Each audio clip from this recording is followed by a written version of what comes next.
सरस्वती शिक्षा समिति पाली द्वारा संचालित ऑनलाइन क्लासों में सभी भैया बहनों का हार्दिक स्वागत और अभिनंदन। हम कक्षा 10वीं सामाजिक विज्ञान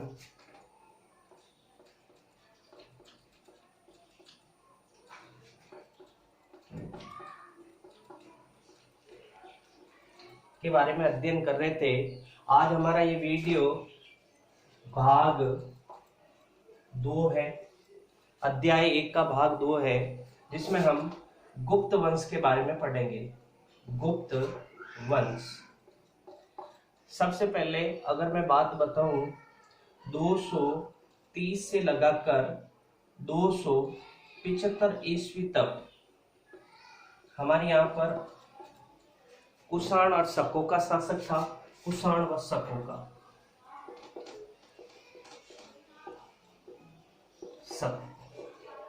इनके बाद में एक नई शक्ति के रूप में गुप्त वंश का उदय हुआ। गुप्त वंश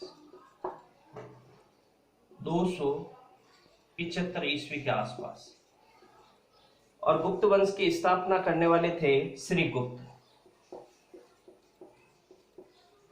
श्रीगुप्त इसके संस्थापक थे, इसलिए इसको संस्थापक भी कहते हैं।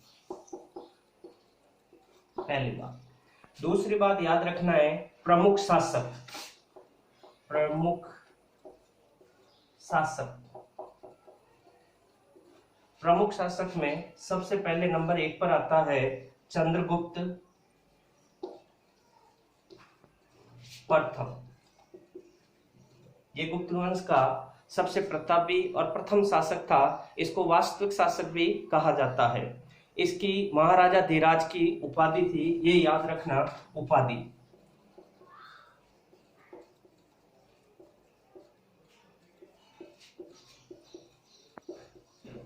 धीराज, ठीक है। दूसरा इसके बाद में जो शासक आता है वो है समुद्रगुप्त।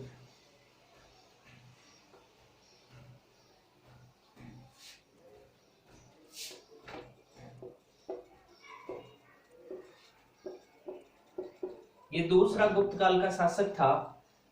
समुद्रगुप्त की 2-3 बातें हमें याद रखनी है। पहली, इसके दरबारी कवि का नाम, कवि हरिसेन।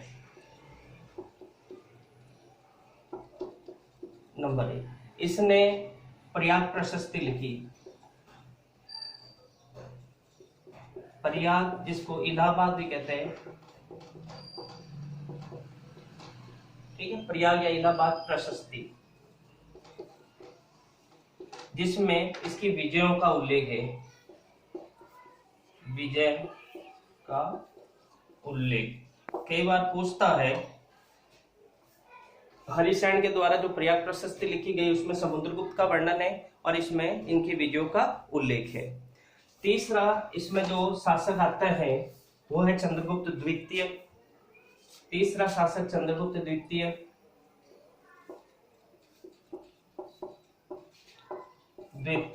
इसकी उपाधि याद रखनी है, विक्रमादित्य।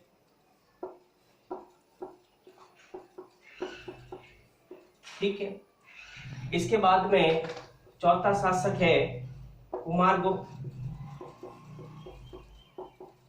एक ही बात याद रखनी है, नालंदा विश्वविद्यालय की स्थापना।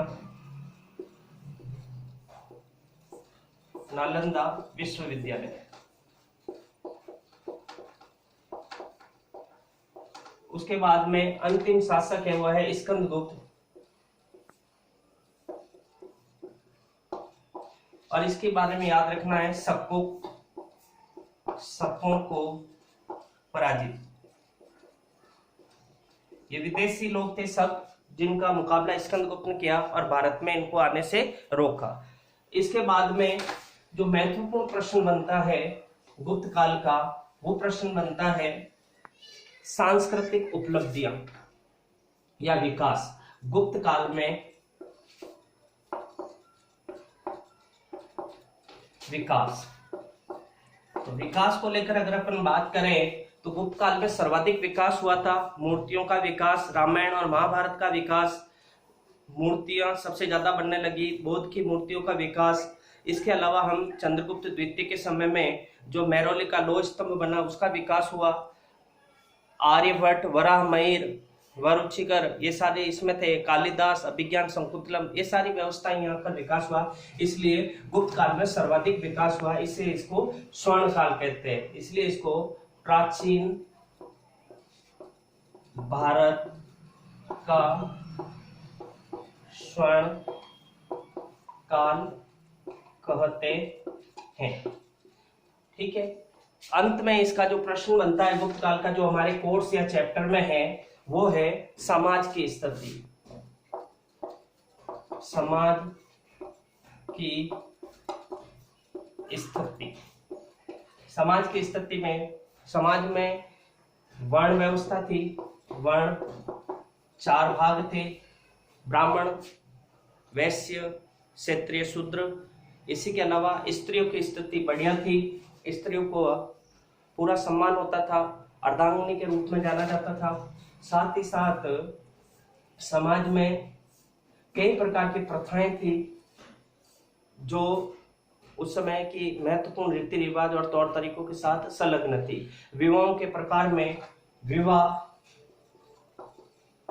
8 प्रकार के बताए गए थे। 8 प्रकार के विवाह होते थे। इसके अलावा मिश्रित जातियां भी थी, जिसमें पाराशर प्रमुख थी।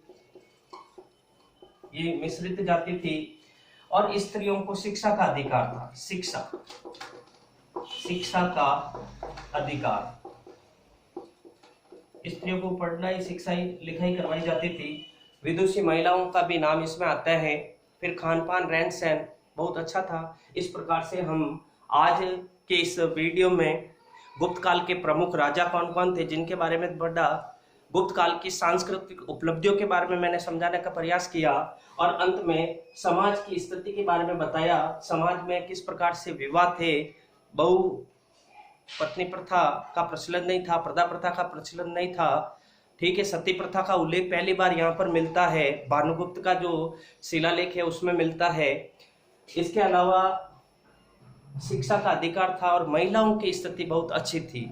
इस आज के वीडियो में हमने शॉर्ट रूप में, सार के रूप में गुप्त काल के बारे में जो सामान्य जानकारी को जानने का प्रयास किया। परीक्षा की दृष्टि से ये आपके लिए अति महत्वपूर्ण साबित होंगे। इसी के साथ मैं आपसे विदा लेता हूँ। धन्यवाद।